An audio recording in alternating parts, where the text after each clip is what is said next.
Gênesis 41. Ao final de 2 anos, o faraó teve um sonho. Ele estava em pé, junto ao rio Nilo, quando saíram do rio 7 vacas belas e gordas, que começaram a pastar entre os juncos. Depois saíram do rio mais 7 vacas, feias e magras, que foram para junto das outras, à beira do Nilo. Então as vacas feias e magras comeram as 7 vacas belas e gordas. Nisso o faraó acordou. Tornou a adormecer e teve outro sonho. 7 espigas de trigo graúdas e boas cresciam no mesmo pé. Depois brotaram outras 7 espigas mirradas e ressequidas pelo vento leste. As espigas mirradas engoliram as 7 espigas graúdas e cheias. Então o faraó acordou. Era um sonho. Pela manhã, perturbado, mandou chamar todos os magos e sábios do Egito e lhes contou os sonhos, mas ninguém foi capaz de interpretá-los.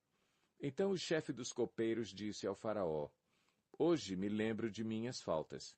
Certa vez o faraó ficou irado com os seus 2 servos e mandou prender-me junto com o chefe dos padeiros na casa do capitão da guarda. Certa noite, cada um de nós teve um sonho, e cada sonho tinha uma interpretação. Pois bem, havia lá conosco um jovem hebreu, servo do capitão da guarda. Contamos a ele os nossos sonhos e ele os interpretou, dando a cada um de nós a interpretação do seu próprio sonho. E tudo aconteceu conforme ele nos dissera. Eu fui restaurado à minha posição e o outro foi enforcado. O faraó mandou chamar José, que foi trazido depressa do calabouço. Depois de se barbear e trocar de roupa, apresentou-se ao faraó. O faraó disse a José: Tive um sonho que ninguém consegue interpretar. Mas ouvi falar que você, ao ouvir um sonho, é capaz de interpretá-lo.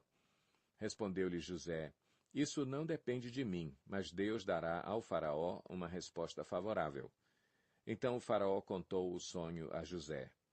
Sonhei que estava em pé, à beira do Nilo, quando saíram do rio 7 vacas, belas e gordas, que começaram a pastar entre os juncos.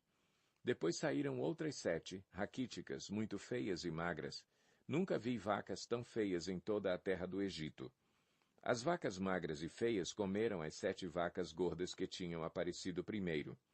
Mesmo depois de havê-las comido, não parecia que o tivessem feito, pois continuavam tão magras como antes.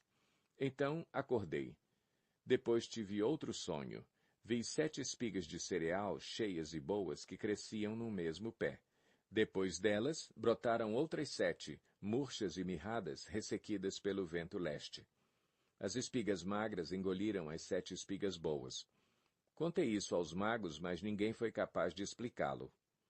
O faraó teve um único sonho, disse-lhe José. Deus revelou ao faraó o que ele está para fazer. As 7 vacas boas são 7 anos e as 7 espigas boas são também 7 anos. Trata-se de um único sonho. As 7 vacas magras e feias que surgiram depois das outras e as 7 espigas mirradas queimadas pelo vento leste são 7 anos. Serão 7 anos de fome. É exatamente como eu disse ao faraó. Deus mostrou ao faraó aquilo que ele vai fazer. 7 anos de muita fartura estão para vir sobre toda a terra do Egito, mas depois virão 7 anos de fome. Então todo o tempo de fartura será esquecido, pois a fome arruinará a terra. A fome que virá depois será tão rigorosa que o tempo de fartura não será mais lembrado na terra. O sonho veio ao faraó 2 vezes, porque a questão já foi decidida por Deus, que se apressa em realizá-la. Procure agora o faraó um homem criterioso e sábio e coloque-o no comando da terra do Egito. O faraó também deve estabelecer supervisores para recolher 1/5 da colheita do Egito durante os 7 anos de fartura. Eles deverão recolher o que puderem nos anos bons que virão a fazer estoques de trigo que, sob o controle do faraó, serão armazenados nas cidades. Esse estoque servirá de reserva para os 7 anos de fome que virão sobre o Egito, para que a terra não seja arrasada pela fome. O plano pareceu bom ao faraó e a todos os seus conselheiros. Por isso o faraó lhes perguntou: Será que vamos achar alguém como este homem, em quem está o Espírito Divino? Disse, pois, o faraó a José: Uma vez que Deus lhe revelou todas essas coisas, não há ninguém tão criterioso e sábio como você. Você terá o comando de meu palácio, e todo o meu povo se sujeitará às suas ordens. Somente em relação ao trono serei maior que você. E o faraó prosseguiu: Entrego a você agora o comando de toda a terra do Egito. Em seguida o faraó tirou do dedo o seu anel-selo e o colocou no dedo de José. Mandou-o vestir linho fino e colocou uma corrente de ouro em seu pescoço. Também o fez subir em sua segunda carruagem real, e à frente os arautos iam gritando: Abram caminho. Assim José foi colocado no comando de toda a terra do Egito. Disse ainda o faraó a José: Eu sou o faraó, mas sem a sua palavra ninguém poderá levantar a mão nem o pé em todo o Egito. O faraó deu a José o nome de Zafenate-Paneia, e lhe deu por mulher Azenate, filha de Potífera, sacerdote de On. Depois José foi inspecionar toda a terra do Egito. José tinha 30 anos de idade quando começou a servir ao faraó, rei do Egito. Ele se ausentou da presença do faraó e foi percorrer todo o Egito. Durante os 7 anos de fartura, a terra teve grande produção.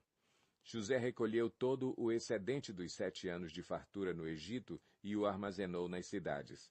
Em cada cidade ele armazenava o trigo colhido nas lavouras das redondezas. Assim José estocou muito trigo, como a areia do mar. Tal era a quantidade que ele parou de anotar porque ia além de toda medida.